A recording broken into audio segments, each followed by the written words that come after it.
ओम नारायण नारायण नारायण नारायण। सब मित्रों को राम राम। सबका स्वागत है दोस्तों, कैसे हैं आप सब। तो दोस्तों आज 30 मई 2025 को हिज स्टोरी ऑफ इतिहास ये फिल्म थिएटर में रिलीज हो गई है। पिछले काफ़ी लंबे समय से हम इस फिल्म की प्रतीक्षा कर रहे थे।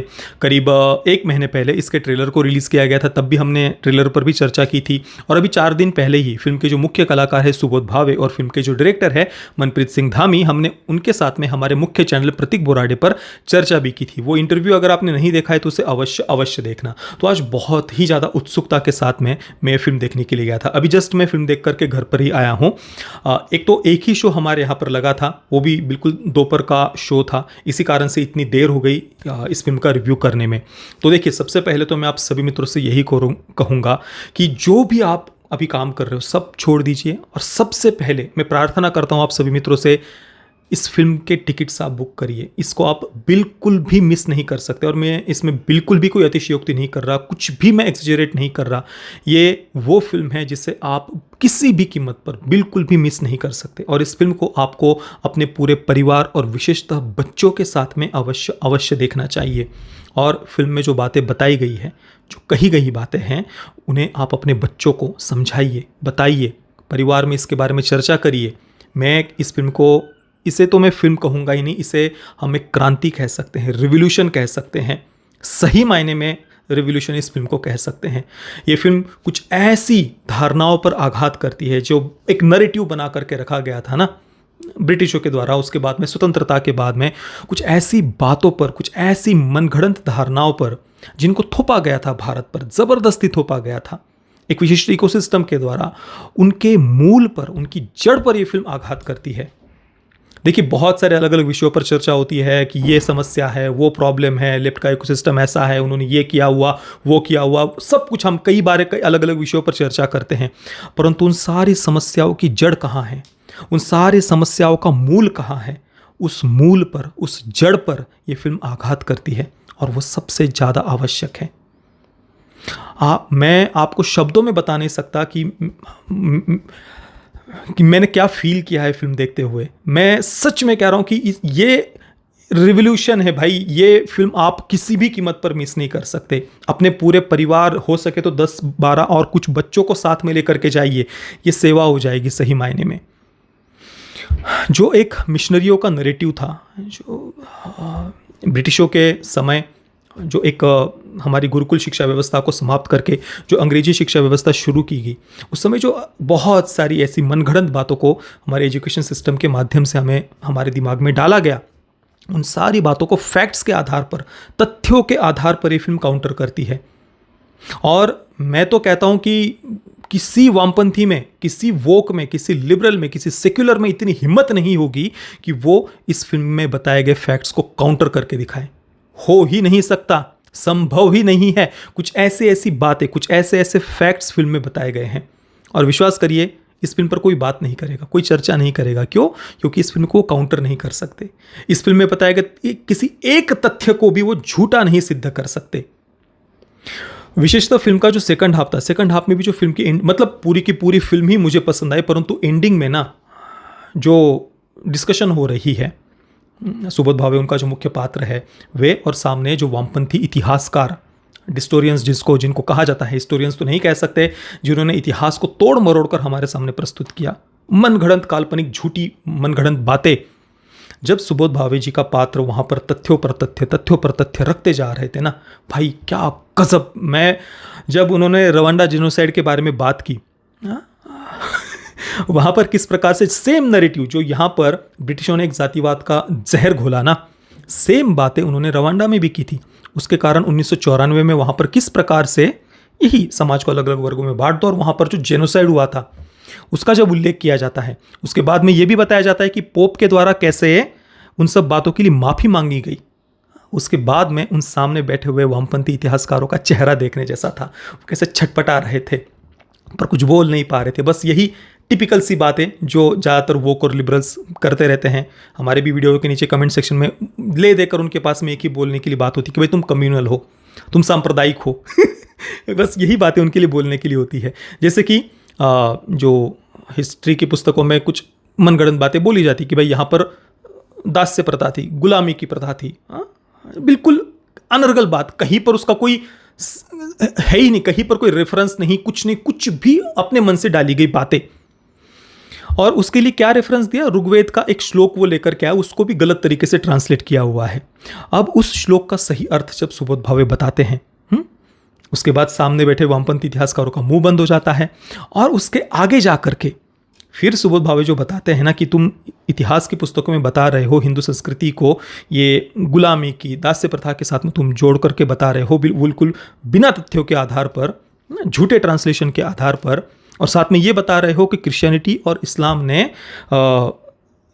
दास्य प्रथा को समाप्त किया यहाँ आकर के, वो समानता की बातें वगैरह सिखाई, ये बातें तुम बता रहे हो। तो चलो उनकी रिलीजियस बुक के मैं कुछ रेफरेंस देता हूं। और उस समय जिस प्रकार से वो सामने बैठे हुए वामपंथी, तुम कम्युनल हो, तुम सांप्रदायिक हो, अरे देखो ये क्या कर रहे हैं इस प्रकार से जब वो चुप कराने का पूरा प्रयास करते ना, सुबोध भावे बस जो कहना था वो कह दिया, ना कहते हुए भी वो बातें वो वहां पर कह दे रहे हैं। ये बहुत बड़ी बात है।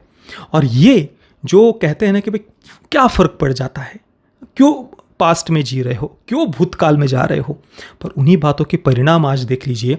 आज आप वेस्ट की आलोचना करके देख लीजिए, आपको नोचने के लिए, आपके बाल नोचने के लिए, आपको लिंच करने के लिए पूरा जमावड़ा आ जाता है सोशल मीडिया पर कि तेरी हिम्मत कैसे होगी, तुम बस वेस्ट के नाम से बातें करते रहो। क्योंकि वेस्टर्न वही गुलामी की मानसिकता उनके अंदर भरी हुई है, वो सहन नहीं कर सकते कि तुम वेस्ट की आलोचना करो। क्योंकि बचपन से वही सिखाया गया ना कि जो कुछ भी दिया है, जो कुछ भी इनोवेशंस है, जो कुछ भी, वो वेस्ट का है। भाई हम क्या है, हम तो बस घिनौने हैं, हमें तो सिविलाइज्ड भी ब्रिटिशों ने किया भाई यहाँ आकर के।